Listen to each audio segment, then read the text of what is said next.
সাবেক স্বরাষ্ট্র প্রতিমন্ত্রী সোহেল তাজ ছিলেন অন্যতম সন্দেহভাজন পরিকল্পনাকারী, যিনি পর্দার আড়ালে থেকে ঠান্ডা মাথায় ভারতীয় গোয়েন্দা সংস্থার সাথে যুক্ত হয়েছিলেন। সেনাবাহিনী সূত্র জানিয়েছে, সোহেল তাজ পিলখানা হত্যাকাণ্ডের আগে বিদেশে যাবার কথা বললেও সে ঢাকা বিমানবন্দর থেকে সিলেটে গিয়ে সেখান থেকে আবারও হেলিকপ্টারে ঢাকায় ফেরত আসেন। পিলখানার ঘটনায় ভারতের সাথে যোগাযোগ রক্ষায় গুরুত্বপূর্ণ ভূমিকা পালন করেছেন সোহেল তাজ।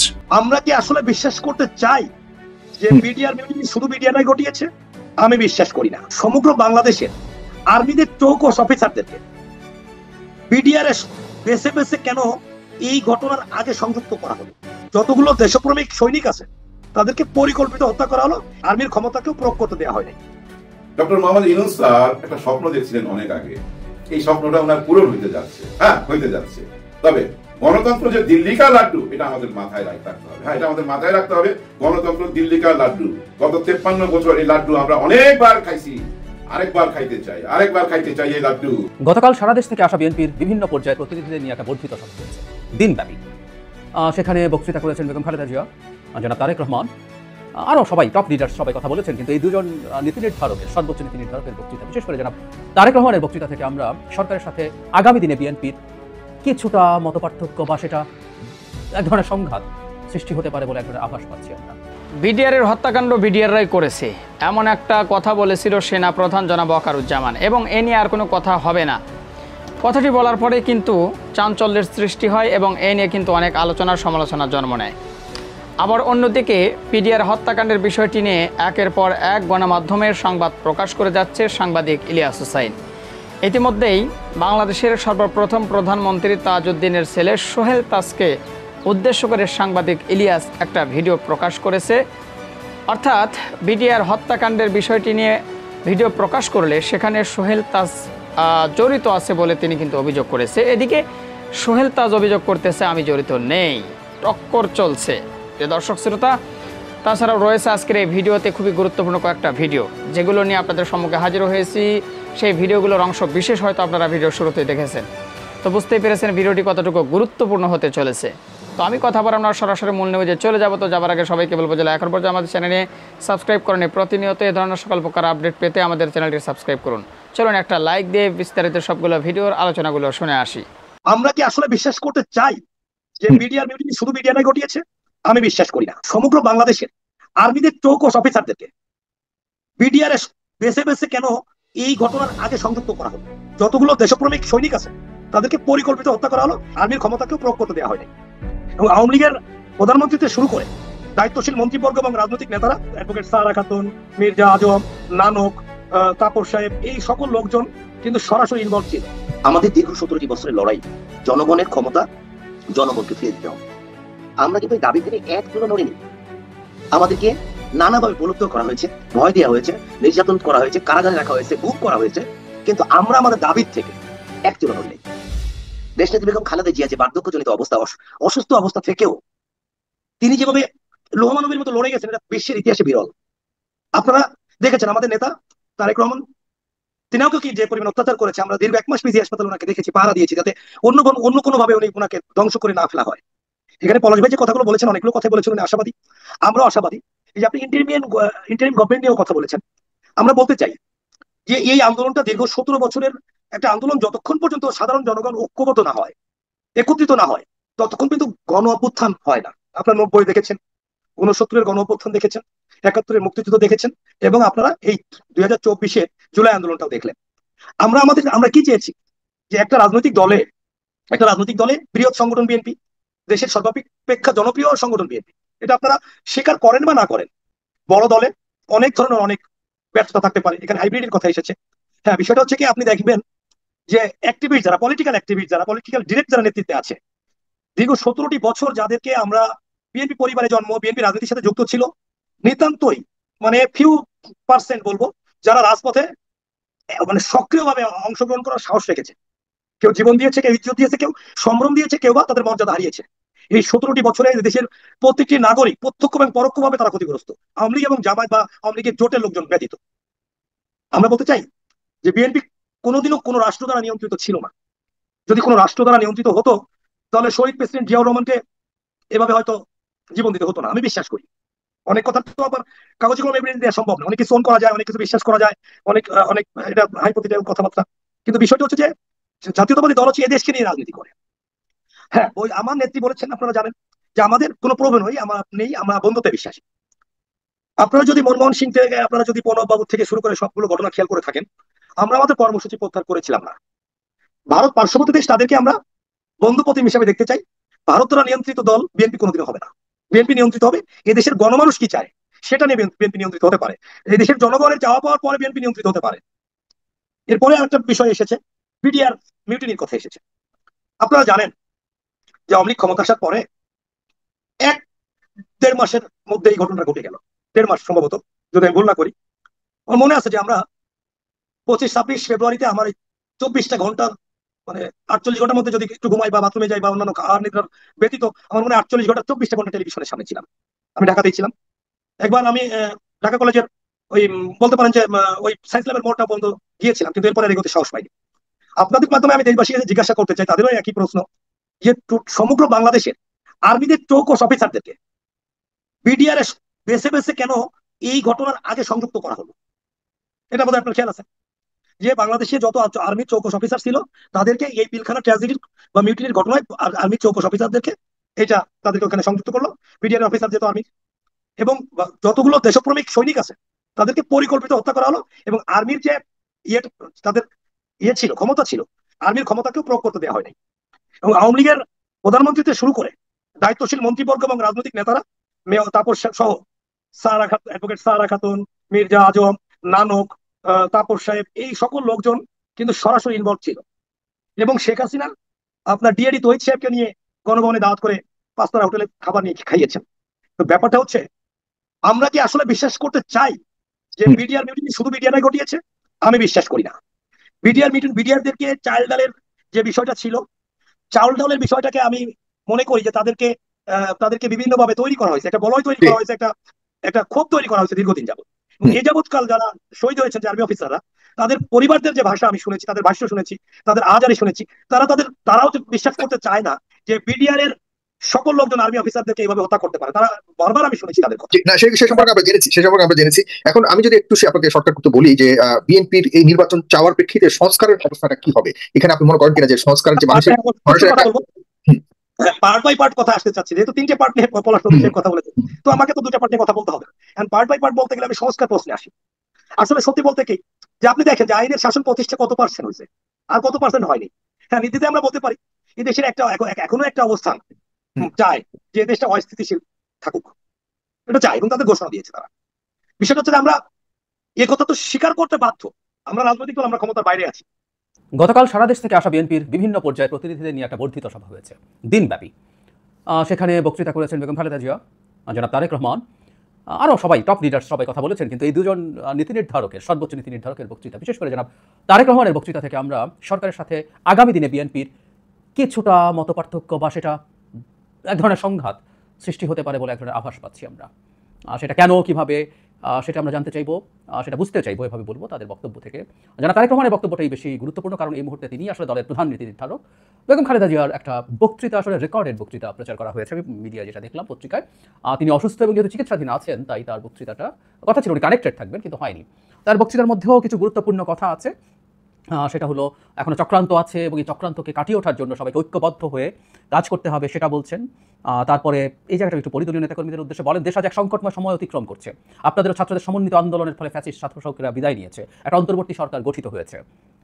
তাদের কাছে জনগণের প্রত্যাশা, এই জায়গাটা খেয়াল করি, রাষ্ট্র মেরামতের ন্যূনতম সংস্কার দ্রুত সম্পন্ন করে গণতান্ত্রিক ব্যবস্থায় ফিরে যাওয়ার জন্য সকলের কাছে গ্রহণযোগ্য একটি নির্বাচন অনুষ্ঠান করা। সো সংস্কার প্রশ্নেও তিনি বিএনপি দীর্ঘদিন থেকে যে কথাটা বলছে, ঠিক সেই জায়গাটাই পুনরুল্লেখ করেছেন, ন্যূনতম সংস্কার করে একটা গণতান্ত্রিক ব্যবস্থায় ফিরে যাওয়া। তিনি একই সাথে সবাইকে সতর্ক করে বলেছেন, আমরা এমন কিছু যাতে না করি যাতে আমাদের এই বিজয়টা নষ্ট হয় বা সেটা প্রশ্নের মুখে পড়ে। আমি ধারণা করি তার দলের নেতাকর্মীদের বিভিন্ন জায়গায় শৃঙ্খলা ভঙ্গের বেশ কিছু ঘটনা ঘটেছে, সেটাকে ইন্ডিকেট করেছেন। অ্যাট দ্য সেম টাইম অন্যান্য সকল পক্ষকেও একই আহ্বান তিনি জানিয়েছেন। আর এখানে একটা জিনিস আমাদের একটু মনে রাখতে হবে, সেটা হলো যেটা সবচেয়ে বেশি সিগনিফিক্যান্ট আসলে, সেটা বেগম খালেদা জিয়ার স্পিচের ডিসেন্সি। একটা মানুষ দীর্ঘদিন নিপীড়িত হয়েছেন, অকল্পনীয় রকম বিভৎস রকম নিপীড়নের শিকার হয়েছেন। যে বয়সে তিনি জেলে গেছেন, তা জেলে থাকারই কথা ছিল না।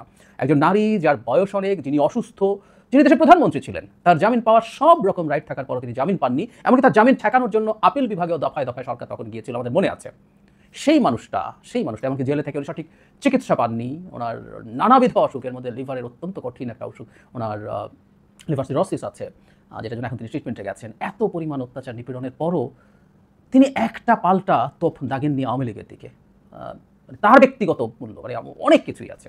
তার সন্তান, এক সন্তান মারা গেছে, আরেক সন্তানের সাথে তার দীর্ঘদিনের বিচ্ছেদ, সব কিছুর পরও কি অবিশ্বাস্যভাবে কি, মানে এটা অসাধারণ ব্যাপার। মানে বাংলাদেশের রাজনীতির ইতিহাসে বেগম খালেদা জিয়ার এই ব্যাপারগুলো লিখিত থাকবে। প্রত্যেকটা মানুষেরই ভুল থাকে, প্রত্যেকটা মানুষেরই প্রবলেম থাকে, কারণ প্রত্যেকটা মানুষ।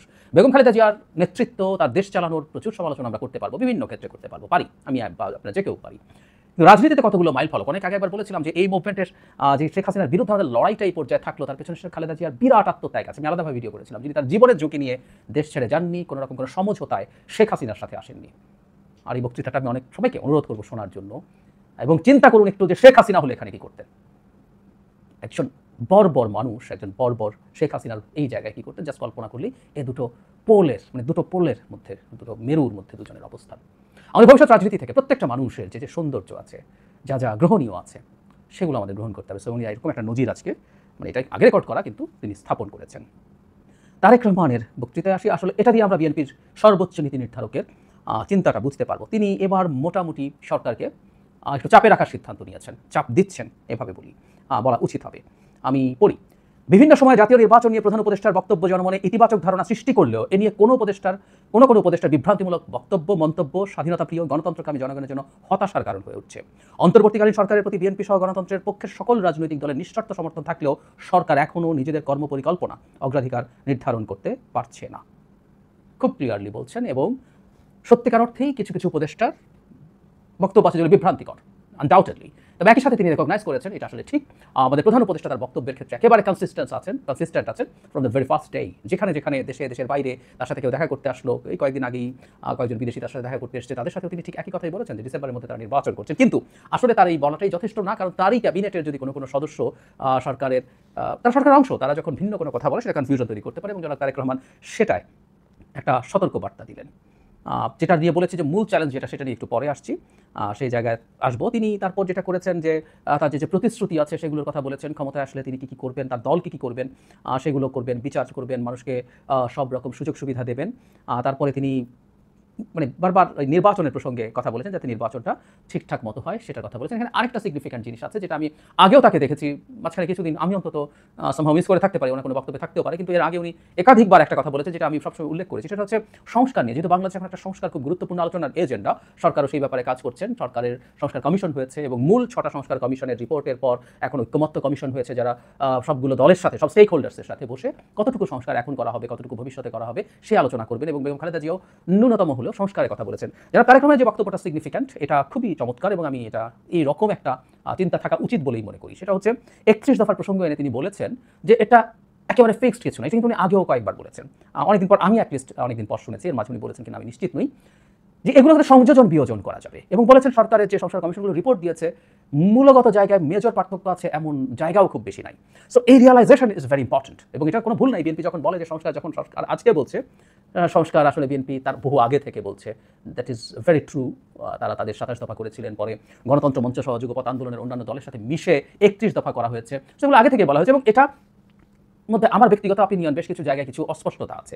এবং শুধু সেটা না, গণ অভ্যুত্থানের আগে জনগণের এক্সপেকটেশন, বিশেষ করে আমি জনগণ বলতে আমরা যে মানুষগুলো সোসাইটির কনসাস অংশ, তাদের এক্সপেকটেশনের যে জায়গাটা ছিল, সেই জায়গাটা আসলে বেড়েছেও। আমি আশা করি, বিশ্বাস করি বিএনপি এই প্রয়োজনের জায়গাটা রিয়েলাইজ করবে। এবং আমি জনাব তারেক রহমানের বক্তৃতা তো দেখছি তিনি খোলা মনে আছেন। সুতরাং এই আলোচনার মাধ্যমে যদি আমরা খুব অ্যাডভেঞ্চারাস কিছু করতে না চাই, অনেক কিছুই করা সম্ভব হতে পারে। এবং এটা ডিপেন্ড করবে ডক্টর ইউনূসের নেতৃত্বাধীন যে ঐক্যমত্য কমিশন, কারণ 6 কমিশনের প্রধানকে আবার নেতৃত্ব দিচ্ছেন আমাদের প্রধান উপদেষ্টা। এবার যে জায়গাটা আসলে মূল সংকট, এবং এখানে বেশ টাফ কথা উনি বলেছেন, আমরা সামনে আসলে এটাকে ঘিরে বড় সংকট দেখার সম্ভাবনা তৈরি হয়েছে, সেটা হচ্ছে স্থানীয় সরকার নির্বাচন। উনি কি বলেছেন সেটা একটু পড়ি। সারা দেশে খুন, হত্যা, ধর্ষণ, চুরি, ছিনতাই, রাহাজানি বেড়েই চলেছে। বাজার সিন্ডিকেটের কবলে পড়ে নিত্য প্রয়োজনীয় দ্রব্যের মূল্য নিয়ন্ত্রণহীন। বর্তমান অন্তর্বর্তী সরকার এখনও দেশের আইন শৃঙ্খলা পরিস্থিতির উপরে সম্পূর্ণ নিয়ন্ত্রণ প্রতিষ্ঠা করতে পারেনি। মানে বিএনপি আস্তে আস্তে সরকারকে ক্রিটিক করার ক্ষেত্রে কঠিন ভাষা ব্যবহার করছে, আরও কঠোর হয়ে উঠছে। এটা অস্বাভাবিক না যে সরকারের বয়স 7 মাসে পড়তে যাচ্ছে, সেই সরকারকে আসলে এগুলো ফেস করতে হবে। একটা সময় পর্যন্ত প্রত্যেকেই ছাড় দিয়েছে, এবং সেই ছাড়টা নিশ্চয়ই অসীম সময় হবে না। তারপর তিনি বলছেন, সরকার যেখানে বাজার পরিস্থিতি কিংবা আইন শৃঙ্খলা পরিস্থিতি নিয়ন্ত্রণ করতে পারে, সেখানে জাতীয় নির্বাচনের আগে স্থানীয় সরকার নির্বাচন অনুষ্ঠানের নামে কেন দেশের পরিস্থিতি আরও ঘোলাটে করতে চেয়েছে, এটি জনগণের কাছে বোধগম্য নয়।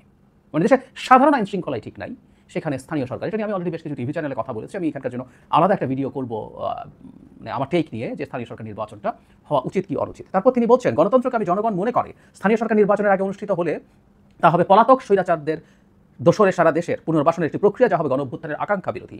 গণহত্যাকারী, টাকা পাচারকারী, দুর্নীতিবাজ মাফিয়া চক্রকে পুনর্বাসন প্রক্রিয়ার এই ফাঁদে বিএনপি পা দেবে না।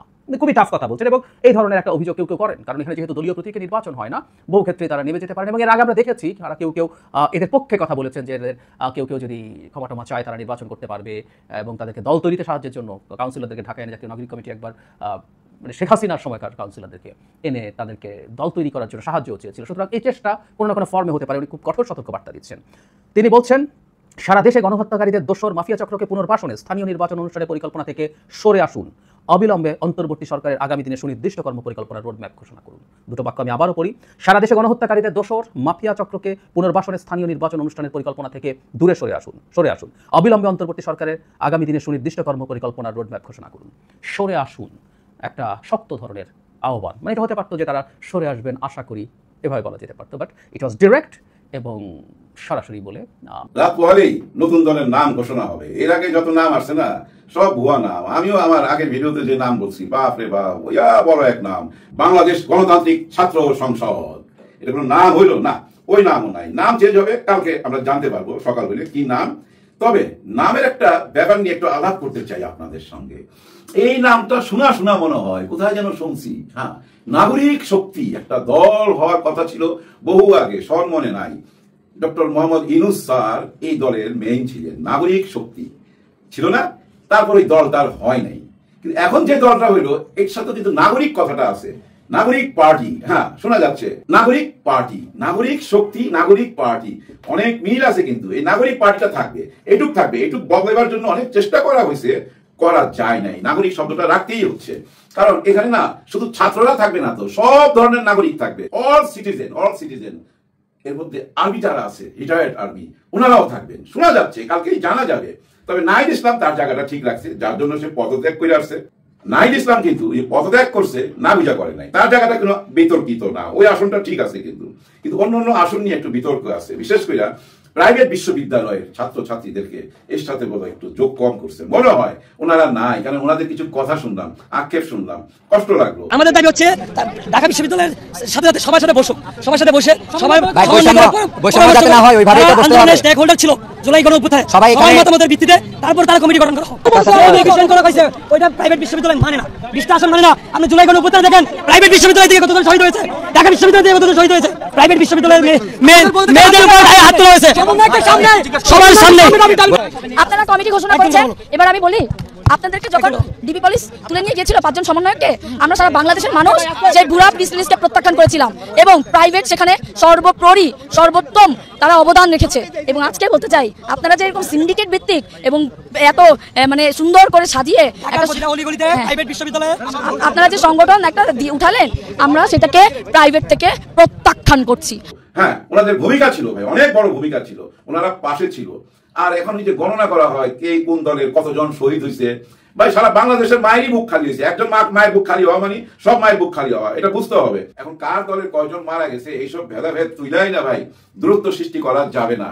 এই নাগরিক কমিটি কালকে হবে, ওই যে নাগরিক শক্তির আদলে কি হবে আমার কথা কেন আমি এতক্ষণ ওইটার সাথে মিলাইলাম, আমার কেন জানি মনে হয় হ্যাঁ ওনার আশীর্বাদ আছে, ওনার চিন্তা ভাবনা সব কিছু এই দলের মধ্যে চলে আসবে। ওনার চিন্তা থেকেই এটা হয়েছে। এটা আমার ব্যক্তিগত ধারণা, আপনারা একমত নাও হইতে পারেন। কারণ নাহিদ ইসলামকে যখন বিদায় দেয়, ওই হাসিটা দেখা আমার কেন জানি মনে হয়েছে ইউনূস স্যারের স্বপ্ন পূরণ করতেছে এই জওয়ানরা, এই যুবকরা, হ্যাঁ এই ছাত্র জনতাও থাকবে এই দলের মধ্যে। কালকে বোঝা যাবে কি নামে আসে। তবে নাগরিক পার্টি, নাগরিক শক্তি, এটা কিন্তু আপনারা মাথায় নিয়েন। এখন আসি, ওই যে অনেকে বলেন ফাইন্যান্সের ব্যাপার, এরা টাকা পায় কোথায়, টাকা পাবে কোথায়। হ্যাঁ, আবার এরা যে গণতন্ত্রের কথা বলে, এই গণতন্ত্র কি ওরা দিতে পারবে, এটা বলে কিন্তু সবাই। আমিও বলতে চাই, সবাই সাথে এক সুরে বলতে চাই, গণতন্ত্র হচ্ছে ভাই দিল্লিকার লাড্ডু। এটা দেখায় বুঝছেন 53 বছর পার করছে, আমরা খাইছি এই লাড্ডু, খায়া পস্তাইছি, বারবার পস্তাইছি, আরো একবার পস্তাইতে চাই। কিন্তু পস্তাইবার আগে ভালোভাবে দেখতে চাই পিছনে কারা কারা আছে এই ছাত্র জনতার সাথে। হ্যাঁ ভাই, এই ছাত্র যে নাহিদ ইসলাম, ওকে 100% ওকে, সার্জিস হাসনাত আব্দুল্লাহ এবং আরো যারা যারা আছে, আমি এদের নাম বেশি করে চিনি কারণ এদেরকে 7 মাস বেশি করে দেখতেছি আমি, আরো অনেকে আছে, সবারই অবদান আছে ভাই এই দলের মধ্যে। কিন্তু বর্তমানে যে ভেদাভেদ এই যে মিডিয়ার সামনে চলে আসলো, প্রথম আপনি একটা মারামারিও করছেন, মারামারিটাও কিন্তু ভালো নজরে কেউ নেয় নাই। আবার মিডিয়ার সামনে আরেক দল বলতেছে যে না আমরা ওনাদের সঙ্গে নাই, প্রাইভেট বিশ্ববিদ্যালয়, তাদেরকে কি আপনারা বঞ্চিত করছেন কিনা? এগুলো তো ঘরোয়া মিটিং এ সারতে পারতেন, এই মিডিয়ার যুগে কেন এটা সামনে নিয়ে আসলেন? জানি না কি উদ্দেশ্য আপনাদের, কিন্তু এতে সমালোচনা বাড়তেছে। হ্যাঁ, আমরা যারা আপনাদের সাপোর্ট করতেছি আমাদেরকে অনেক কথা শুনতে হয়তো ভাই, কথা শুনান কেন? আপনাদের স্বপ্নটা জানতে চাই। তবে কিছুটা আভাস পাইছি, আপনারা বলছেন ইয়াং জেনারেশনের কর্ম ব্যবস্থা আপনারা করবেনই। ইয়াং জেনারেশনের কর্ম ব্যবস্থা করবেন, ইয়াংদের প্রতি আপনারা নজর দিবেন। প্রথমেই এই কথাটা আপনারা বলছেন, এই কথাটার সাথে ইউনূস স্যারের কথাটাও আমি মিল পাই। হ্যাঁ, ইউনূস স্যারের কথাটাও আমি মিল পাই। এই স্টারলিং ইন্টারনেট যখন চলে আসবে আমাদের কাজের পরিধির বাইরে যাবে ভাই, ইয়াং জেনারেশন কাজে ব্যস্ত হয়ে যাবে। কিভাবে ব্যস্ত হবে না হবে সবই আপনারা বুঝতে পারবেন। ডক্টর মোহাম্মদ ইউনূস স্যার না বুঝা কোনো কাজ করে না, উনি ভবিষ্যৎ চিন্তা করে করে, এই দেশের ভবিষ্যৎ চিন্তা করে এই কাজটা করে দিয়ে গেল। আমার মনে হয় না আর কোনো সংস্কার করতে পারবে, আর মনে হয় সময় নাই। কারণ সব তো নির্বাচন চাইতেছে, নির্বাচন না দিলে ভাই হরতালও ডেকে ফেলতে পারে, ঠিক নাই তো? নির্বাচন নিয়ে দেরি করা যাবে না, দেশে কোনো অরাজকতা তৈরি হোক এটা কেউ চায় না, সাধারণ জনগণ চায় না। আজকে দেখলাম জানেন কারণ বাজারে একটা ফুটেজ, একজন পুলিশকে একটা ছেলে একটা ওই যে চাপাতি নিয়ে বুঝে নিত, হ্যাঁ একটা কোপ দিয়েও ফেলাইছে, কিন্তু সঙ্গে সঙ্গে 1 ঘন্টার মধ্যে ধরে ফেলাইছে একেবারে ভাই, দিছেও ভাই একদম কথা বলতে পারে না, দাঁড়াইতে পারে না। এই আইন কানুন বুঝছেন, এই আইন কানুনকে ঠিক জায়গায় আনতে হবে। আর এই আইন কানুন না মানার কারণে কি হচ্ছে জানেন? ইউনূস স্যারের বদনাম হচ্ছে যে উনি পারতেছে না, উনি নরম মনের মানুষ, কিন্তু শক্ত মনের মানুষ তো সেনাপ্রধান আছে, ওনার উপরই তো অনেক কিছু ছাইরা দিছে, পুলিশ প্রশাসনের উপরে ছাইরা দিছে। আপনাদের সবাই আরো অ্যাক্টিভ হন, ওনাকে দোষারোপ করেন না। উনি দেশের ভবিষ্যৎ নিয়ে যেটুকু চিন্তা করার ওটুকু কইরা যাইতে দেন, হাতে আছে 3-4 মাস 6 মাস এইটুকু সময় দেন, নিশ্চিন্ত থাকে নির্বাচন দিয়ে যাবে, ওনার মধ্যে কোনো দূর অভিসন্ধি নাই। হ্যাঁ, আপনারা যদি মনে করেন এই নাগরিক কমিটি হওয়াটা দূর অভিসন্ধি, আমি দূর অভিসন্ধি বলবো না, আমি বলবো এটা উনি ওনার স্বপ্ন পূরণ করছেন ওনার সন্তানদের দিয়ে। উনি একটা স্বপ্ন দেখছিলেন এই দেশ নিয়ে, ওই স্বপ্নটা এদের মাথায় দিয়ে দিছে। প্রিয় দর্শক শ্রোতা, আশা করি সবগুলো ভিডিওগুলো দেখেছেন এবং বিস্তারিত আলোচনাগুলো শুনেছেন। তো অবশ্যই এবার আপনাদের মূল্যবান মতামতটা জানিয়ে দিন, আর হ্যাঁ পারলে ভিডিওটি শেয়ার করে সবারই দেখার সুযোগ করে দিন। আর আমাদের এই চ্যানেল নাসির ইসলামিক মিডিয়া সেন্টারে যদি আপনারা নতুন হন, প্রতিনিয়ত এই ধরনের সকল প্রকার নিত্য নতুন আপডেট খবরগুলো পেতে আমাদের এই চ্যানেলটি সাবস্ক্রাইব করে আমাদের সাথে থাকুন। আর ইতিমধ্যে যারা সাবস্ক্রাইব করে দিয়েছেন সবাইকে অসংখ্য ধন্যবাদ জানিয়ে ভিডিওটি এখানে শেষ করছি।